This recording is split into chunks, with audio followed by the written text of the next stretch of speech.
In our number 10 spot today we have Fyodor Makhnov. Fyodor was born in June of 1878 in what would now be modern-day Belarus. As a child he began to grow quite quickly, measuring 6'7" when he was just 14 years old. He of course needed custom-made clothes and even a custom-made bed, and it is said that his boots were so big that other children could hide in them while playing hide and seek.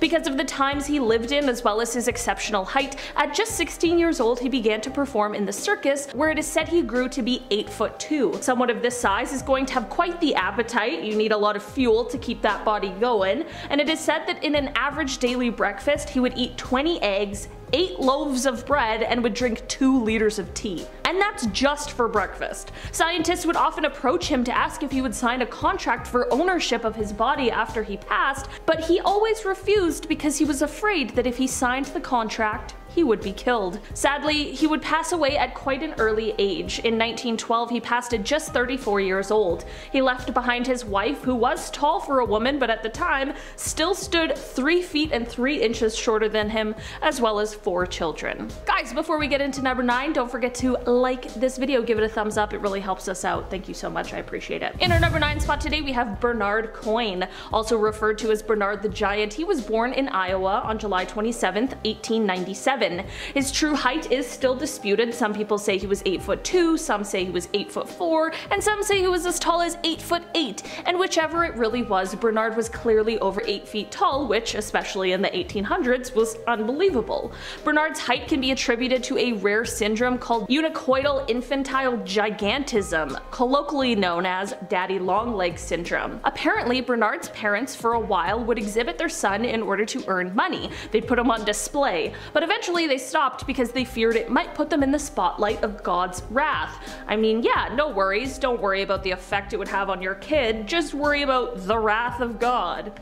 As Bernard got older, of course people wanted to recruit him for the same sort of thing. They wanted him to put himself on display in exchange for money, but he would turn down these offers because he just wanted to live a normal life.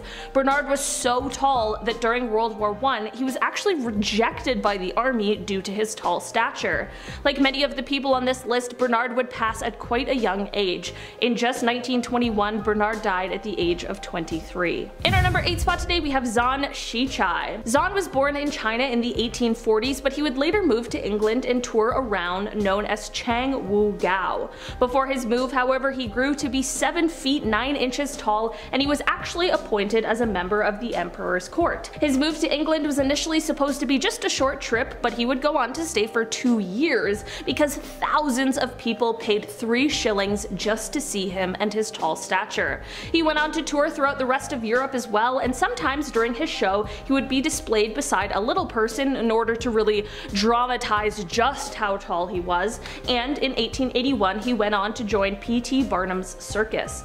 Zhan passed away in 1893, and based on his wishes, although he was loved and had intrigued the attention of thousands, his funeral was only attended by 50 of his friends. It is said that since he was so tall, his coffin measured 8.5 feet long. In our number 7 spot today we have Adam Rayner.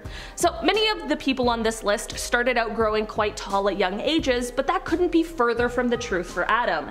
In fact, Adam was actually below average height for the beginning of his life, so much so that he was being turned down from the army during World War I because he wasn't tall enough.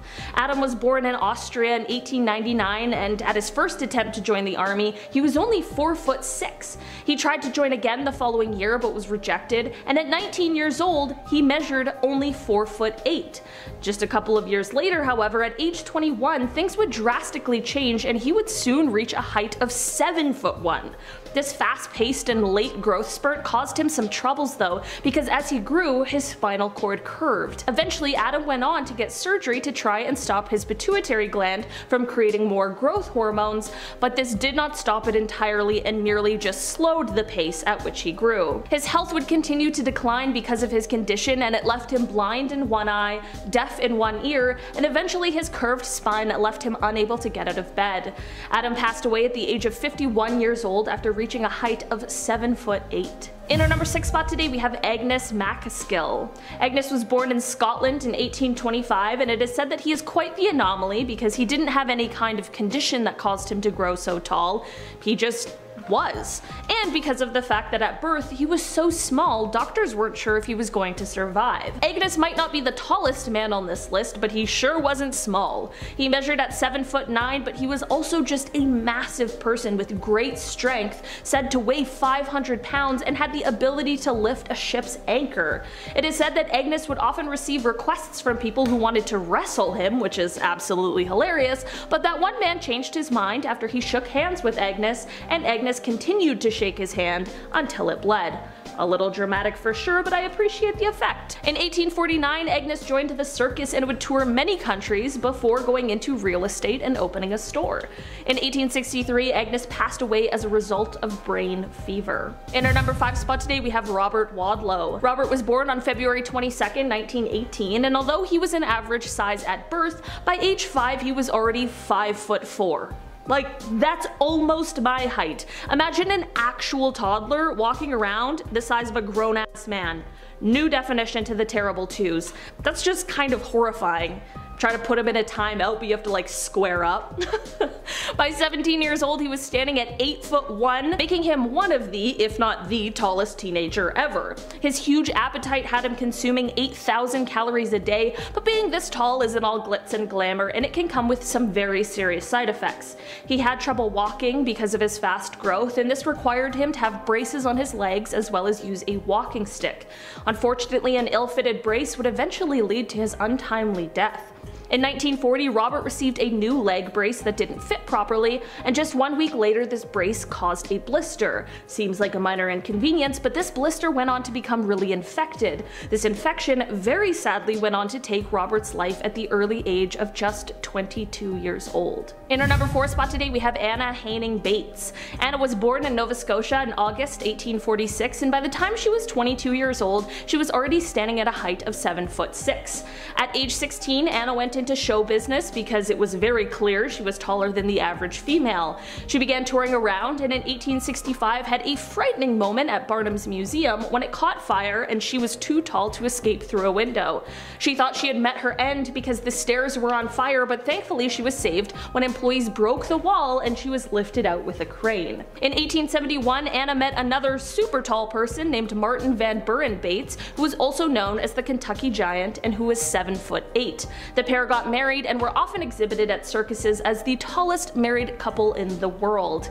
Anna ended up passing away in 1888 at the age of 41. In our number 3 spot today, we have Joseph Edward Beaupre. Joseph is a man who was actually born in my home province of Saskatchewan in 1881, so imagine my shock when I realized that I had never even heard of him before. Joseph's parents were average height, so of course they were shocked when, by age 9, their son had already outgrown them. At the age of 17, he stood at 7'1" and is said to have been able to lift an 800-pound horse.